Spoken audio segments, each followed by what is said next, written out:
Hello everyone, welcome to another video of mine. It's Kemal AA and this is another Chelsea video of mine, and in this video it's more of a talking point video.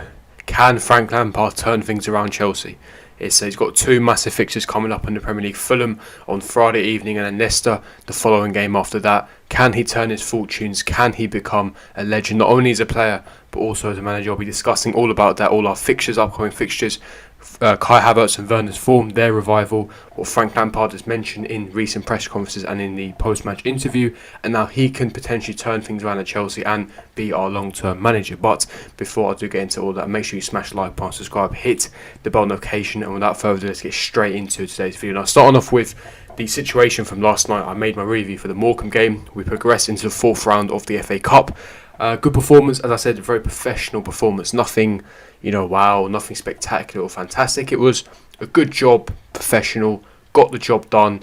And the key point of that lineup, the strong lineup, likes of playing Werner, Havertz, Ziyech, Hudson-Odoi, was to essentially boost their confidence, boost the morale of the team, because we've got two tough fixtures coming up. We've got Fulham on Friday night, although there has been reports this morning that because of the positive coronavirus tests, that could potentially be pushed back and postponed to a later date. Hopefully not. They're thinking of pushing it back another day, so instead of having it, because originally the game is going to be on Friday night at 8 PM kickoff, but what they're thinking of doing is pushing it back another day, so they're going to play the fixture on Saturday. Doesn't matter either way. We played yesterday, we'll get a 5-6 day rest, so for us it's irrelevant. I guess for fans it's better if we play on Friday, meaning we have less time to wait before we watch our next game. But again, it's a massive game. The magnitude of this game is big. As I said before, in regards to, in the context of Lampard's job, his safety, yesterday was completely irrelevant. As I said, no disrespect to Morecambe, but we could have not even had a manager in the dugout and we still would have won. No tactics, just vibes, and we still would have won. Just play your best players and they'll win, because it was just simply the quality was too much for Morecambe. They're a mid-table League 2 side, so it tells you everything you need to know.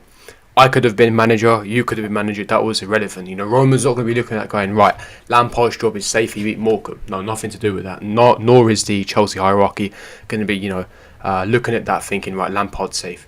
This is the crunch game. This is the game where it's going to make or break Lampard. If you can pull out the bag this Friday with a solid performance, not just a victory, a solid, good performance, Werner firing, Havertz playing well, the front four firing, defensively solid, the pressing working together, because at the moment I'll be getting into the pressing in a second. The pressing being jointed, it's organised press, and we take Fulham to the sword and we beat them comfortably. Then it looks like we could start to pick up some form, where at a time we need to pick up some form. We need to get that top four. If we don't get top four, Lampard's gone. We need to secure top four for Champions League next season at the bare minimum.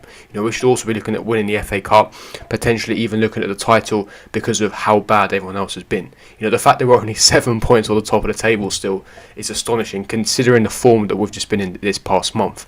Now, as I said, this game is massive this weekend. If it's a good performance and we win comfortably, Lampard is safe. Not just that, Leicester as well. These two upcoming fixtures of Fulham and Leicester are crucial. If we win both comfortably, especially the Leicester game, who are currently sitting third in the Premier League, really well, really organised under Brendan Rodgers, doing well, playing nice football, counter-attacking football. Jamie Vardy, James Maddison, they're all guns blazing, firing for Leicester, doing well at the top of the table, nearabouts.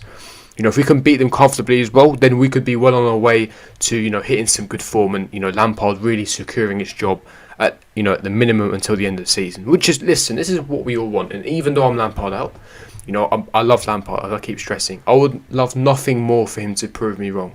I want Lampard to succeed at Chelsea. My issue is I just don't see it. I don't see progression. I don't see an identity. I don't see, good football being played. I try not to be too reactionary, although it's hard sometimes because we're emotional with fans. But I try not to be too reactionary. I try and look at things objectively.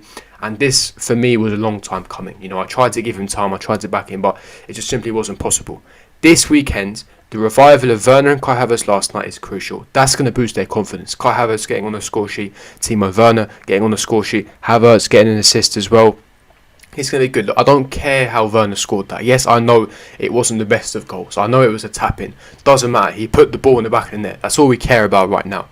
Get him his confidence, because he's going to need to start firing as well. Because, as the article say, the Athletic article, just literally about a week ago after the Man City game, when Lampard's job was seriously under scrutiny, the main issue that the Chelsea hierarchy and Roman Abramovich have is the poor form of Werner and Havertz. We invested a lot of money. We're talking 130 million plus, upwards of that figure.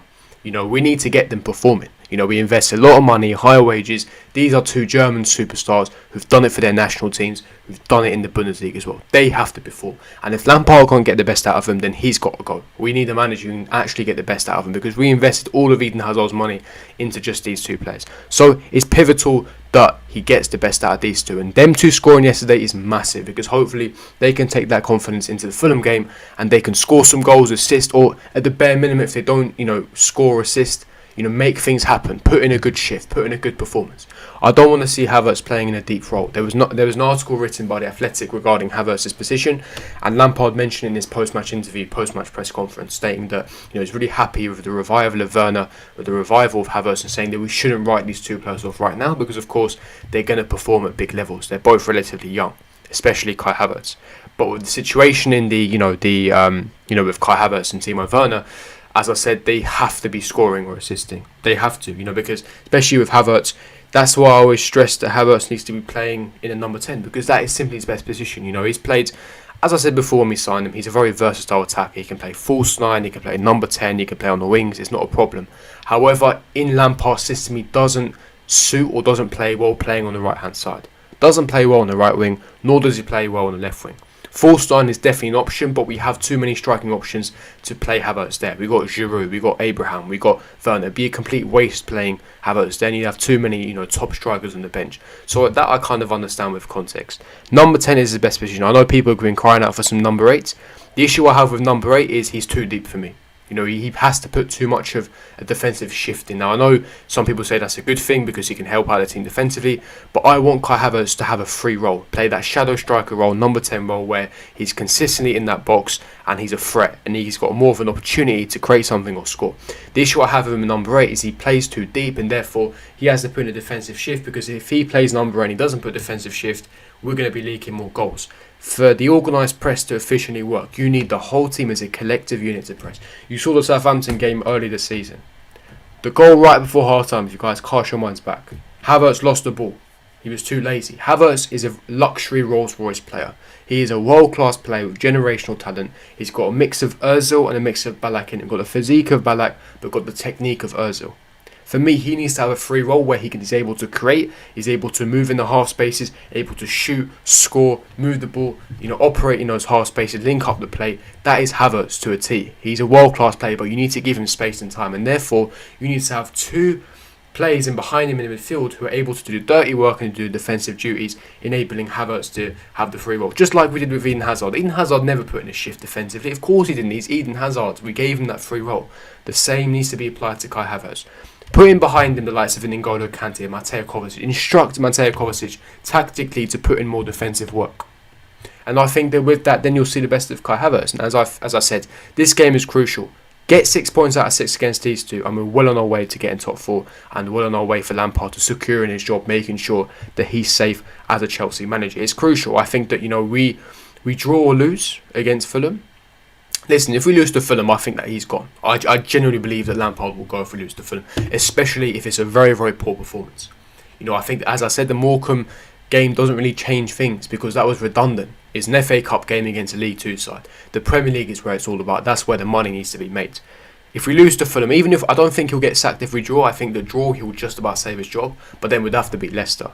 If we don't win out of Fulham or Leicester, Lampard will get sacked. End of. I don't see a scenario, I don't see a world in which Lampard will stay if we don't win either Fulham or Leicester. We have to at least get 1 win from 2. Maybe a win and a draw, that will definitely save his job. A win and a loss, he might survive. He might not. And ideally we need to win both. We need to, especially with the top 4. Look, we're only 3 points off the top 4, but we need to get top 4. We need to ensure it's safe. As soon as top 4 looks like it's in jeopardy, Lampard will get his throat cut. And not in a literal sense, but in a more metaphoric sense. He will get the boot. He will get the sack, essentially. So, as I said, these 2 games are pivotal. They're crucial. We need to get these 6 points. Big games. Friday night. Catch me for my review of that game as well. But the question I pose to you guys is, can Frank Lampard turn things around at Chelsea? Can he get the best out of Kai Havertz and Timo Werner? Or do you think it's too little too late? Leave me your thoughts and opinions in the comment section below. But if you did enjoy this video, to smash the like button, subscribe, hit the bell notification, and I'll see you guys for my next video. Peace.